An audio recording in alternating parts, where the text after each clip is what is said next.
Hook. How do you get customers to gladly accept a delivery fee? Setup. You run a furniture store. Logistics costs are rising, and you've made a tough call. No more free delivery, so you decide to charge a flat $15 delivery fee per order. Sounds reasonable, right? But the customers? Not happy. Hold on, we'll get to why. Concept. Loss aversion. Do customers really think $15 is unfair? Not exactly. What they hate is loss. That's loss aversion, a deep, irrational human bias.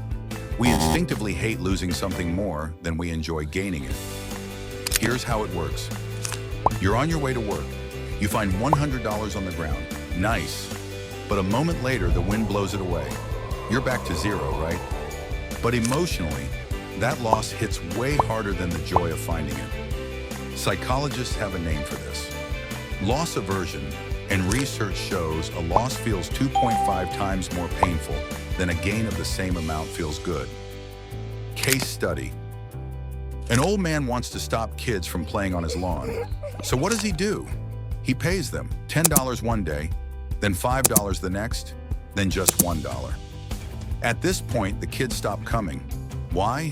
Because the loss of $9 feels worse than the joy of making $1. Business applications. Let's go back to that $15 delivery fee. Instead of charging it separately, build it into the product price. Then say, if you don't need delivery, you'll get $15 off. The fee becomes a discount, not a loss. Customers love a gain. They hate a loss. Another trick, trade-in. A customer loves your new couch, but already has one at home. They hesitate, throwing it out feels wasteful. So offer a trade-in. Bring in your old couch and get $100 credit. Now that $100 isn't just a discount, it's a rescue from waste. Emotionally, it hits different. Summary. 1. Reframe losses as gains. Add the fee into the price and make opting out feel like a reward.